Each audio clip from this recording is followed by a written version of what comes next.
warahmatullahi wabarakatuh. Halo pelajar kimia, kembali lagi dengan kami dari kelompok 6 yang beranggotakan yang pertama Fitri Widiawati, yang kedua Ainun Khafidatul, yang ketiga Nuratul Nasihatul dari Tadris Kimia 6A Universitas Islam Negeri Sayyid Ali Rahmatullah Tulungagung. Kali ini kami akan menyampaikan materi terkait hidrolisis disusun untuk memenuhi tugas media pembelajaran kimia dengan dosen pengampu Ibu Hilyaulin Naja MPD. Kompetensi dasar yang akan dicapai pada pembelajaran kali ini yaitu 3.11 menganalisis keseimbangan ion dalam larutan garam dan menentukan pH-nya. Kemudian 4.11 melaporkan percobaan tentang sifat asam basa berbagai larutan garam. Dengan topik pembelajarannya akan dijabarkan yang pertama mengenai pengantar hidrolisis, kemudian yang kedua penerapan hidrolisis dalam kehidupan, kemudian yang ketiga praktikum hidrolisis. Untuk lebih jelasnya, mari kita simak video selengkapnya.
Baik, di sini saya akan memaparkan sedikit penjelasan dari larutan garam dan hidrolisis.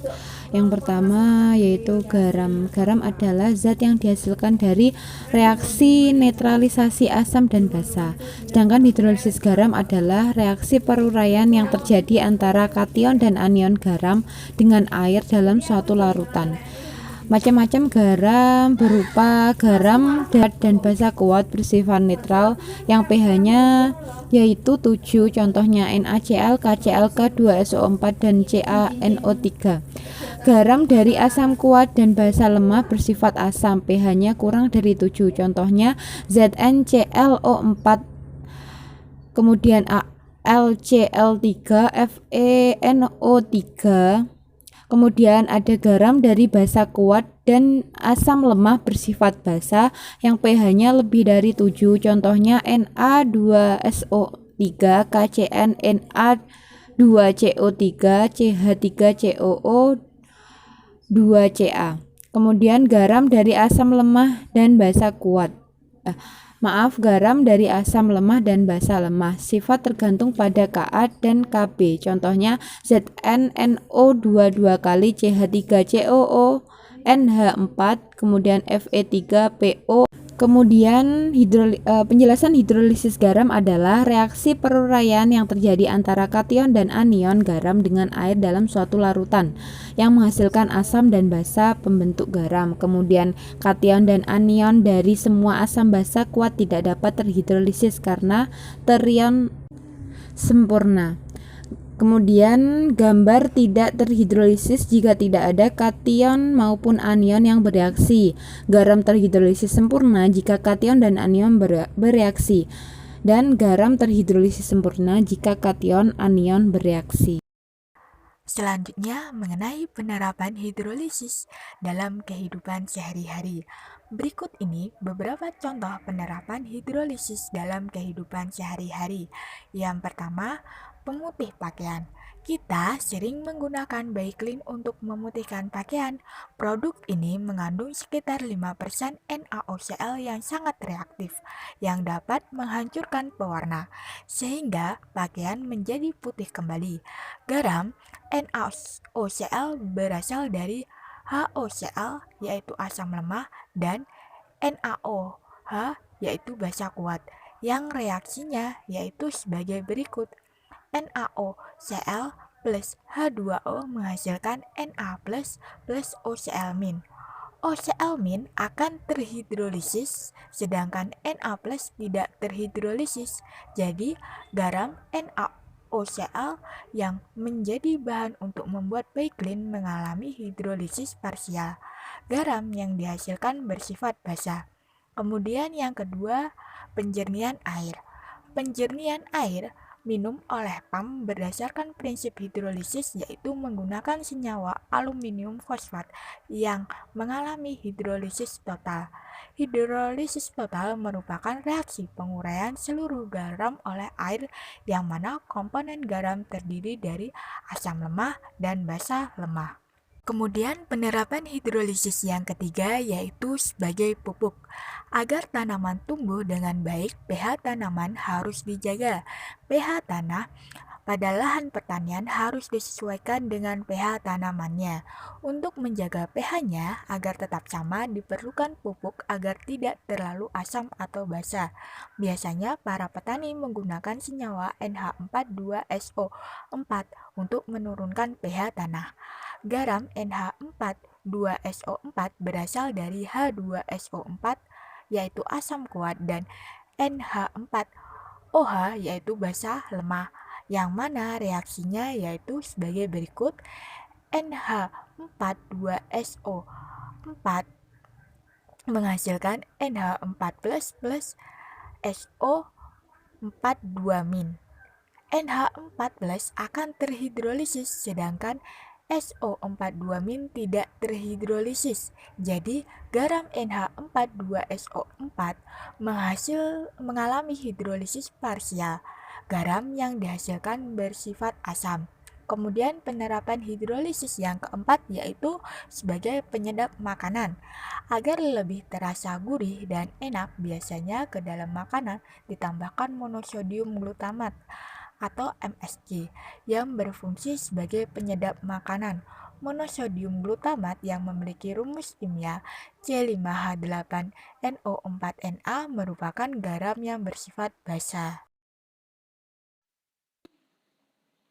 Selanjutnya, kita akan melakukan praktikum hidrolisis. Sebelumnya, kita siapkan bahan-bahan dan alat. Apa saja ya alat dan bahannya? Pertama, alat. Alatnya ada 3 tetes, kertas lakmus biru, dan kertas lakmus merah. Pada bahannya ada larutan NaCl, NH4, 2SO4, CH3COONA, Na2CO3. Yang pertama kita akan melakukan Ambil larutan dengan menggunakan pipet tetes.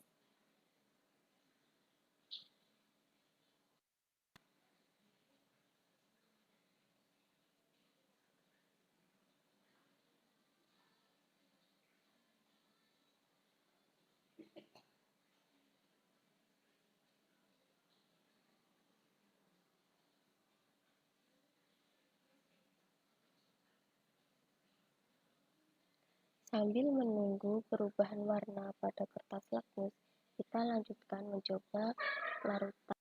Kita lanjutkan ke larutan NH4. Pertama, ambil larutan NH4 2SO4 dengan menggunakan pipet tetes.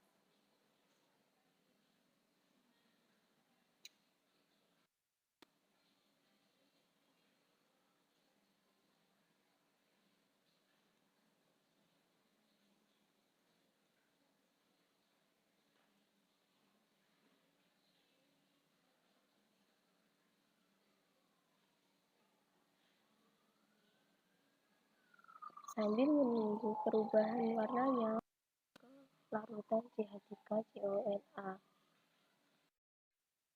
Pertama, ambil larutan CH3CONA dengan menggunakan pipet tetes.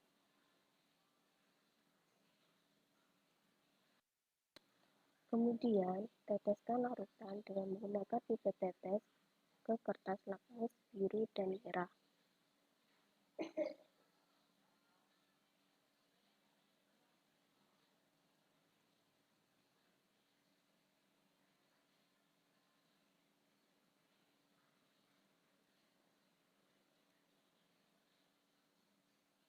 Sambil menunggu perubahan warna, kita lanjutkan Na2CO3. Ambil larutan Na2CO3 dengan menggunakan pipet tetes.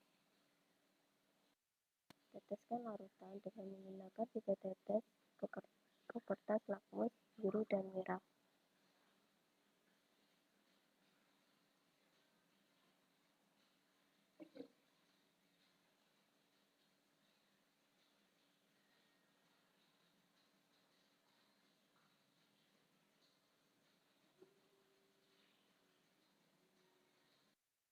Ke larutan AlCl3. Dengan cara ambil larutan AlCl3 dengan menggunakan pipet tetes.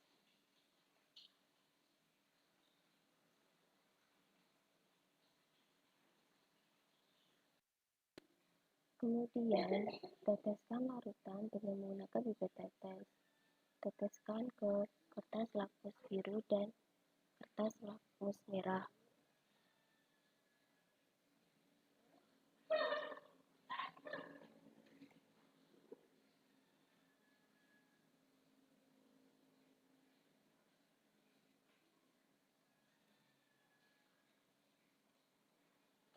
Sambil menunggu perubahan warnanya. Alhamdulillah, praktikum sudah selesai. Kita lihat hasil pengamatannya. NaCl, pada larutan NaCl, perubahan warna pada kertas lakmus biru menjadi biru dan perubahan warna pada lakmus merah menjadi merah. Dengan ini diketahui dari hasil pengamatan bahwa pH-nya itu 7 dan memiliki sifat netral. Kemudian pada larutan NH4 2SO4, pada perubahan warna kertas lakmus biru berubah menjadi merah dan pada kertas lakmus merah menjadi merah. Setelah hasil pengamatan, larutan ini memiliki pH 6. Jadi sifatnya menjadi asam.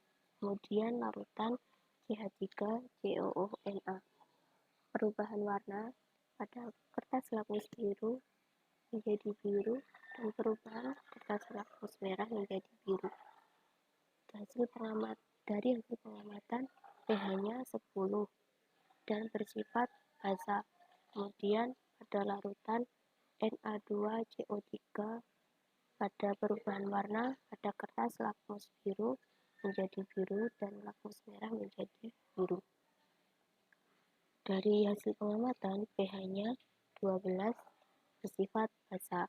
Kemudian larutan yang kelima, AlCl3, perubahan warnanya pada kertas lakmus biru menjadi merah dan perubahan warna pada lakmus merah menjadi merah. Dari hasil pengamatan, pH-nya 3 bersifat asam. Kesimpulannya, larutan garam yang bersifat netral adalah NaCl. Larutan garam yang bersifat asam adalah NH4, 2SO4, dan AlCl3.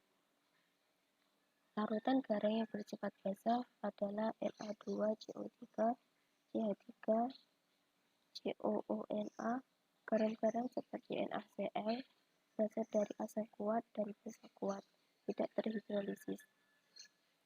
Garam-garam seperti NH4, 2SO4, dan AlCl3 berasal dari basa lemah dan asam kuat terhidrolisis dan bersifat asam.